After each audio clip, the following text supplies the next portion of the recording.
Halo gengs, selamat datang di Zona Donghua Channel. Kali ini Mimin akan membahas spoiler Soulland 2. Buat kalian yang baru join, jangan lupa like, comment, dan subscribe, dan nyalakan notifikasinya agar kalian selalu update konten-konten terbaru dari Mimin tentunya. Oke, nggak usah lama-lama, langsung aja kita ke spoiler ya. Let's go! Zhang Lexuan berkata, "Kencan buta takdir Dewa Laut di Danau Dewa Laut. Malam ini, kita akan mengadakan kencan buta takdir Dewa Laut tahunan kita lagi. Aku yakin semua orang sudah menunggu lama.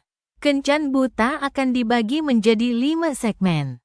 Semuanya, bersiaplah. Sekali lagi ku tegaskan, begitu kau terjun ke air, kau akan keluar. Entah kau laki-laki atau perempuan, kita juga akan memilih peri Dewa Laut yang paling cantik dan pria yang paling beruntung. Namun, yang perlu kalian lakukan adalah mengungkap peri Dewa Laut terlebih dahulu. Ini juga langkah pertama yang harus diambil siswa laki-laki untuk menunjukkan kemampuan mereka." Han Ruaruo melanjutkan setelah ini, "Benar. Kalau begitu, mari kita mulai segmen pertama kita. Perasaan bersama. Kita akan mulai dari sisi kiri baris pertama. Setiap siswa laki-laki boleh menunjukkan kemampuan mereka sebaik mungkin dan mencoba melepaskan topi bambu dari kepala siswa perempuan. Namun, sebaiknya kalian jangan berlebihan. Kalau tidak, para siswa perempuan mungkin tidak sopan dan akan membalas. Aku hanya bisa berpura-pura tidak melihat apa-apa kalau itu terjadi. Selain itu, jangan sampai jatuh ke air, seperti yang dikatakan kakak perempuan tertua. Siswa laki-laki pertama, kalian boleh mulai." Begitu Han Ruaruo berhenti berbicara, murid laki-laki pertama muncul. 7 cincin jiwanya bersinar terang. Jelas, dia adalah seorang petapa jiwa dari halaman dalam. Dia terbang ke udara tanpa bantuan dan menuju ke arah para gadis muda bercadar. Huo Yuhao sudah kembali fokus. Melihat murid laki-laki yang terbang itu, ia mengangguk setuju. Kemampuan murid-murid pelataran dalam masih sekuat dulu. Murid laki-laki ini sepertinya sedikit lebih besar dariku. Kurasa dia master jiwa tipe kelincahan. Dia sangat cepat, pantas saja dia bisa meraih juara pertama. 100 meter adalah jarak yang pendek untuk seorang petapa jiwa. Pemuda ini rupanya pernah mengikuti kencan buta takdir sebelumnya. Tepat saat ia hendak mencapai gadis-gadis bercadar, ia tiba-tiba mengangkat kedua tangannya, dan embusan angin kencang yang dihasilkan oleh kekuatan jiwanya langsung menyapu secara diagonal ke atas. Pada saat yang sama, embusan angin ini menerbangkan gaun dan topi bambu para siswi. Ini langkah yang licik. Apa yang akan dipilih para perempuan muda itu ketika gaun dan topi bambu mereka diledakkan bersamaan? Seruan terdengar. Beberapa siswi yang kurang berpengalaman langsung menurunkan gaun mereka, dan lupa menggunakan kemampuan jiwa mereka sendiri. Topi bambu mereka langsung terlepas dari kepala. Totalnya ada 16 orang. Hanya dalam hitungan detik, separuh topi bambu para siswi telah terlepas, dan wujud asli mereka pun terungkap. "Maaf, junior dan senior," pemuda itu tertawa. Bahkan ada tatapan mesum di matanya. Ia berputar di udara dan bahkan tidak mencoba melepaskan topi bambu gadis-gadis yang tersisa, hanya bersiap untuk pergi. "Mesum!" teriak seseorang dengan marah. Di antara para siswi, salah satu dari mereka yang berada di posisi tengah tiba-tiba mengangkat tangannya ke arahnya. Sepertinya dia tidak menggunakan kemampuan jiwa. Dia hanya meninju, dan raungan naga bernada rendah pun terdengar. Sebuah bola energi emas berbentuk kepalan tangan dilepaskan ke arah siswi laki-laki yang licik itu. Topi bambunya belum dilepas. Siswi itu tampak gembira saat itu. Bola energi itu hendak menyerangnya, tetapi ia tidak terlalu terganggu, karena aura siswi itu tidak terlalu kuat. Ia menggunakan kedua tangannya untuk menangkisnya dan hampir ingin mengandalkan momentumnya untuk membalas serangan itu. Namun, Ia langsung merasakan ada yang tidak beres ketika telapak tangannya menyentuh bola energi itu. Ada gelombang kekuatan jiwa yang sangat dahsyat dan mendominasi di dalam bola energi itu. Bola itu langsung hancur berkeping-keping saat disentuh. Meskipun ia menggunakan kemampuan jiwa defensif untuk melindungi dirinya, ia tetap terlempar dari ledakan. Kemampuan jiwa pelindungnya hancur, dan ia jatuh bebas ke permukaan air. Bagaimanapun, ia adalah murid pelataran dalam. Ia menarik napas dalam-dalam dan menstabilkan energi yang bergejolak di tubuhnya. Sepasang sayap perak langsung mengembang di punggungnya. Ia mengepakkannya pelan sebelum berhasil kembali dengan cepat dan mendarat dengan lembut di atas daun teratai. Para murid halaman luar bersorak dari tepi pantai atas penampilan luar biasa senior halaman dalam ini. Namun, mereka tidak tahu bahwa ia sudah berkeringat dingin. Energi dalam tubuhnya melonjak tak terkendali. Ia terus memanggil kekuatan jiwanya untuk menghilangkan kekuatan jiwa dominan dan invasif yang sebelumnya ia alami. Siapa dia? Dia kuat. Aku khawatir dia bukan hanya seorang Soul Sage. Kemungkinan besar dia seorang Soul Dou. Astaga, bahkan ada seorang Soul Dou di antara para siswi. Apakah itu berarti kita akan sangat dibatasi? Kencan buta takdir Dewa Laut bukan sekadar kencan buta. Dalam arti tertentu, itu adalah kompetisi sehat antara siswa laki-laki dan perempuan. Betapa jiwa ini yakin bahwa ia adalah salah satu siswa laki-laki terkuat yang hadir hari ini. Namun, ia langsung dirugikan ketika diserang. Tak diragukan lagi, ia merasa kehilangan semangat. Huo Yuhao menunjukkan ekspresi ragu saat berdiri di baris ketiga di posisi terakhir. Suara wanita muda yang didengarnya sebelumnya terdengar sangat familiar. Namun, ia tidak dapat menangkapnya dengan jelas karena wanita itu berbicara sangat singkat. Han Ruo tertawa. Siswa perempuan nomor 8. Kalian tidak bisa menyerang siswa laki-laki secara langsung kecuali pihak lawan telah menyerbu area silinder tempat kalian berdiri. Namun, kami akan membuat pengecualian. Karena siswa laki-laki nomor 1 memang sedikit berlebihan. Tidak akan ada pengecualian lagi. Setelah mendengar kata-katanya, para pemuda itu menghela napas lega. Para wanita itu terlalu galak. Jika mereka semua menyerang bersamaan, bukankah itu berarti siapapun yang mendekati mereka akan berakhir di air? Zhang Lexuan berkata, "Baiklah, murid laki-laki kedua, giliranmu. Bersikaplah sopan." Belajar dari pelajaran murid laki-laki pertama, murid laki-laki kedua agak ragu. Kali ini, semua murid perempuan sudah siap. Ia kembali tanpa membuat kemajuan apapun. Tak satu pun murid perempuan yang tersingkap olehnya. Total ada 16 siswi. Di awal, 8 di antaranya sudah kehilangan topi bambu mereka. Hal ini sungguh sangat jarang terjadi dalam kencan buta takdir Dewa Laut. Namun, semua siswi setelah putaran pertama akan kesulitan mencapai hasil yang sama mengesankannya. Para siswi yang berhasil mempertahankan topi mereka setelah putaran pertama tidak lemah dalam kemampuan maupun fokus. 36 siswa laki-laki itu bergantian satu persatu.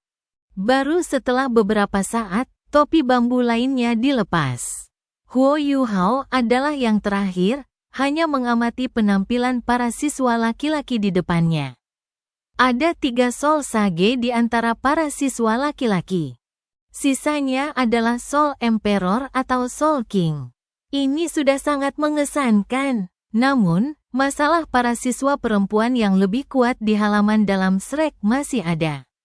Selain siswa perempuan nomor 8, setidaknya 4 siswa perempuan lainnya sudah menjadi Soul Sage. Semuanya cukup kuat. Alhasil, saat tiba giliran Huo Yuhao, masih tersisa 4 siswi bertopi bambu.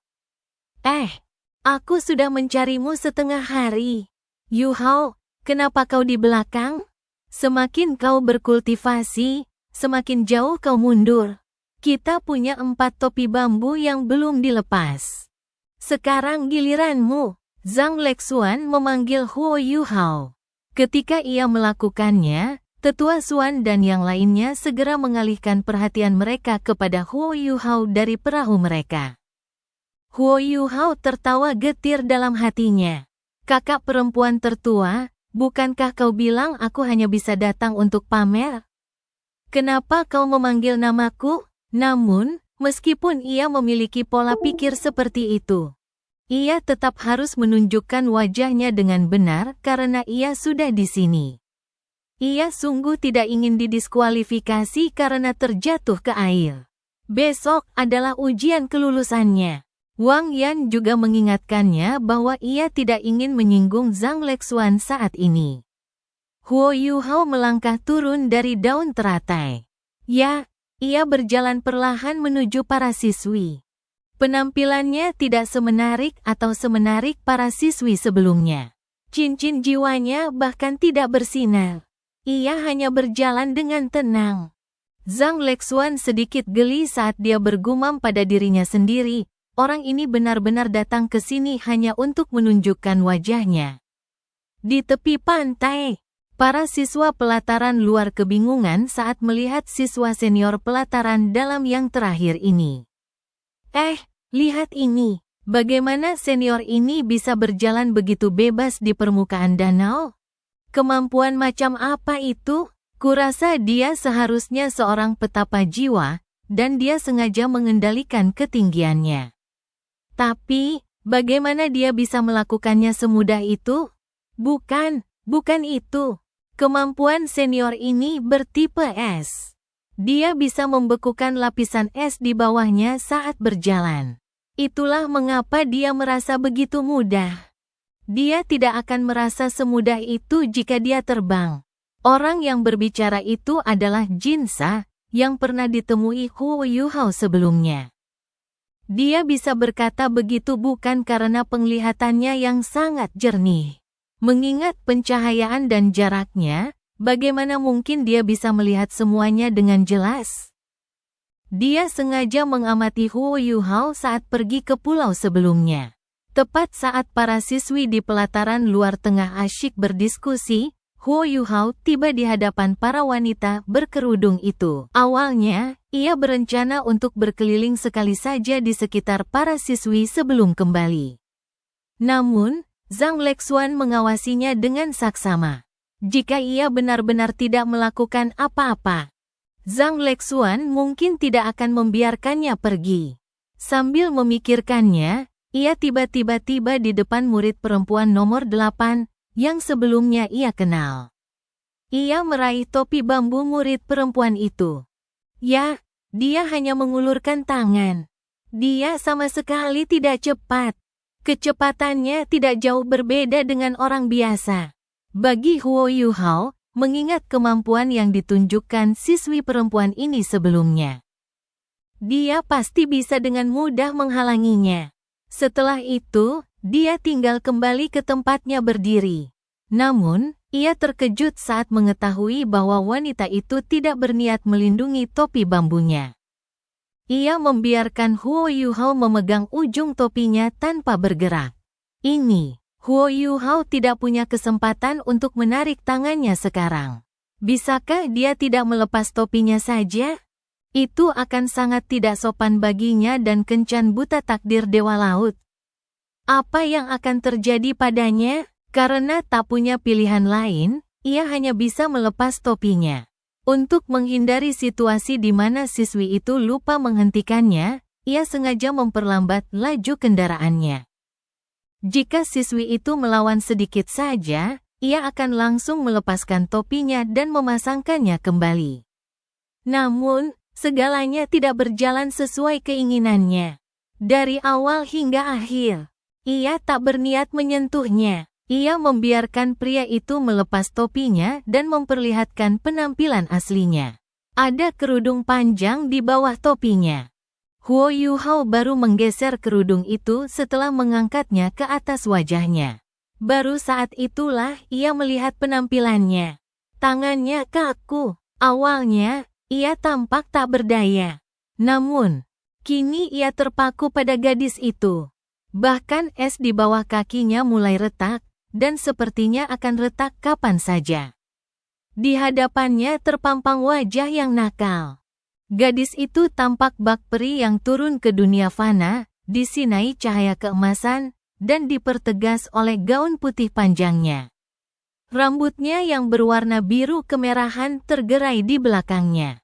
Ada riak-riak rumit di matanya yang sempurna. Wajahnya yang elok bak porselen memantulkan cahaya keemasan. Setiap bagian dirinya sempurna. Begitu sempurna hingga ia membuat mereka yang melihatnya terengah-engah. Saat itu, semua peri dewa laut di sekitarnya tampak pucat dibandingkan mereka. Seolah-olah hanya sinar keemasan yang terpantul di wajahnya yang bersinar begitu terang. Tak jauh dari sana, para pemuda lain yang ikut serta dalam kencan buta takdir semuanya tercengang. Saat ini, mereka tak mau repot-repot melihat siapapun. Di mata mereka, hanya ada peri dewa laut ini. Tangan Huo Yuhao gemetar saat memegang topi bambu itu. Matanya menunjukkan emosi yang kuat. Dongel, serunya tanpa sadar, dan es di bawahnya dengan cepat membeku lebih cepat lagi. Es ini menyebar, dan semua peri dewa laut tiba-tiba merasakan permukaan di bawah mereka mengeras. Mereka tak perlu lagi khawatir daun teratai mereka akan terguling. Napas Huo Yuhao semakin cepat, dan bibirnya pun bergetar. Sejak ia datang ke kencan buta takdir ini, ia semakin merindukan Wang Dongel. Saat ini, ia merasa seperti kembali ke masa lalu, setelah melihat gadis yang tampak persis seperti Wang Dongel. Ia kembali ke malam yang indah dan tak terlupakan itu. Dongerku, apakah kamu kembali? Ia membuang topi bambu itu dan tak percaya apa yang dilihatnya. Saat ini, pikirannya kacau balau. Ia bahkan tak tahu harus berbuat apa. Aku Tang Wutong. Suaranya terdengar dingin dan emosional di saat yang bersamaan. Dan berhasil menyadarkan Huo Yuhao yang terlalu bersemangat dengan kata-katanya. Tang Wutong, ya. Dia Tang Wutong. Huo Yuhao tertegun, seakan disiram air dingin. Ketika melihat wajah familiar dan rambut keriting itu, ia tersadar bahwa wanita itu adalah Tang Wutong. Ya, dia Tang Wutong. Donger berambut lurus. Hanya Kiwer dan Dewi Cahaya di hatiku yang berambut keriting. Dia Tang Wutong. Dia bukan Donger. Tang Wutong hanya menatap Huo Yuhao dan melihat bagaimana ia berubah dari sangat senang menjadi kecewa. Ia tampak kehilangan jiwanya dalam kesedihannya. Tapi, aku Tang Wutong. Saya sebenarnya bukan Wang Donger atau Wang Kiwer. Saya Tang Wutong. Huo Yuhao telah melalui banyak hal dalam hidupnya. Setelah sesaat gejolak emosi, ia akhirnya berhasil menjernihkan pikirannya.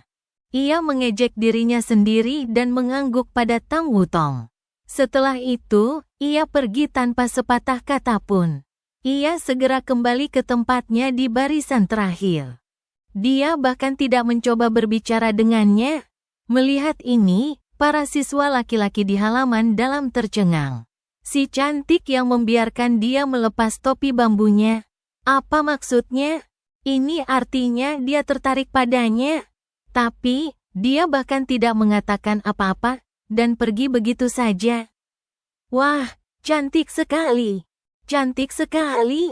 Mereka yang berada di halaman luar dapat melihat apa yang sedang terjadi menggunakan alat jiwa teleskopik.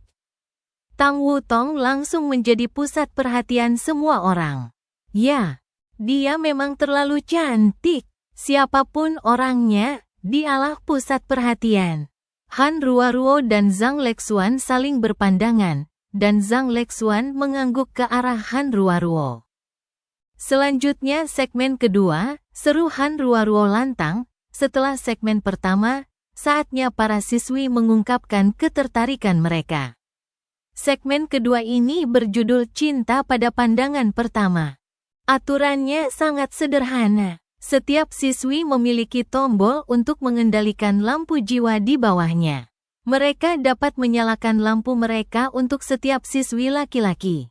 Selama mereka menyalakan lampu untuk seorang siswi laki-laki tersebut dapat tetap berada di segmen berikutnya.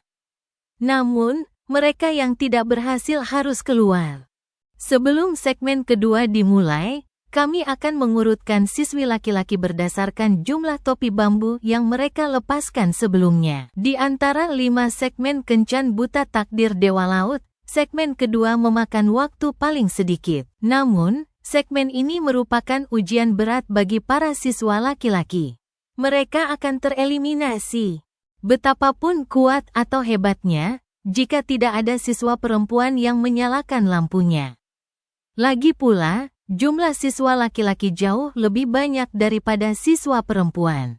Oleh karena itu, segmen ini digunakan sebagai sarana untuk menyederhanakan proses kencan buta takdir. Huo Yuhao awalnya berada di baris terakhir dan ingin tetap di sana.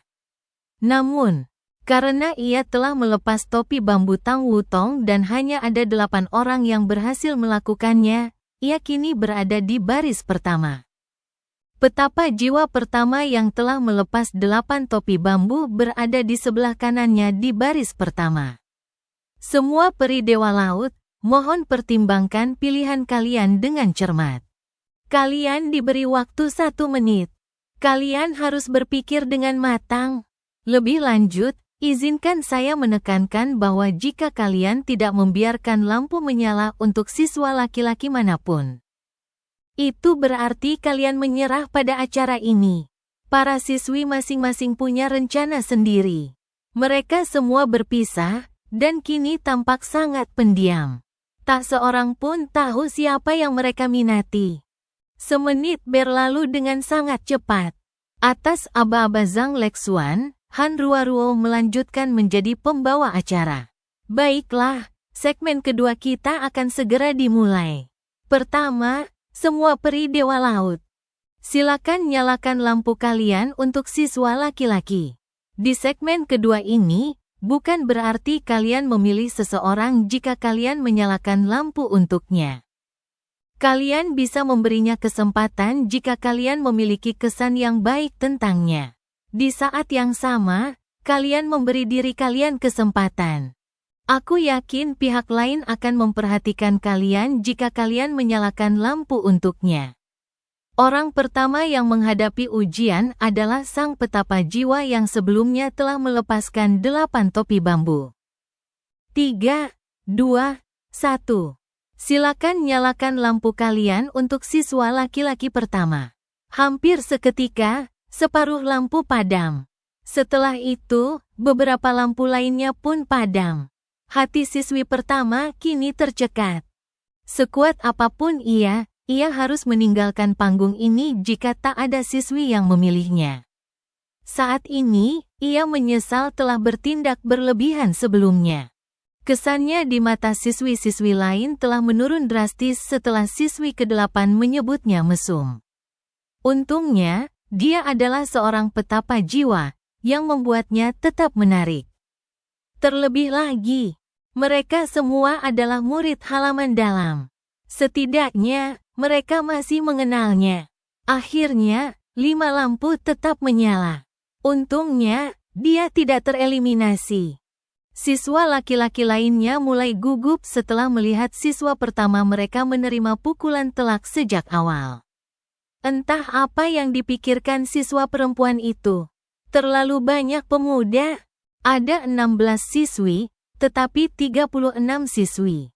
Para wanita di halaman dalam sangat populer. Suasana tegang segera menyelimuti seluruh danau. Namun, para siswa laki-laki di baris pertama tampil baik di babak pertama. Mereka adalah yang terkuat di antara para pemuda.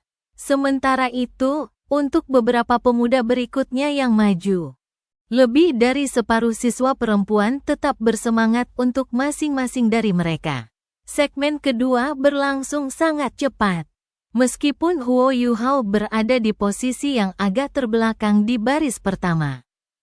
Gilirannya segera tiba. Selanjutnya, mari kita nyalakan lampu untuk siswa laki-laki di posisi ke-8.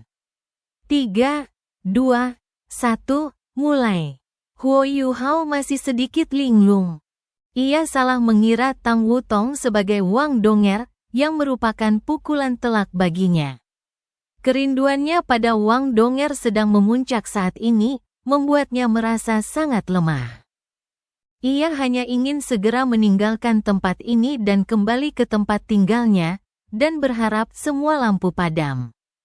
Dengan begitu, ia bisa langsung pergi. Namun, semuanya tidak berjalan sesuai rencana. Tak satu pun dari 16 lampu padam. Semuanya dibiarkan menyala untuknya. Belum lagi Huo Yuhao sendiri, bahkan Zhang Lexuan dan Han Ruoruo pun tercengang.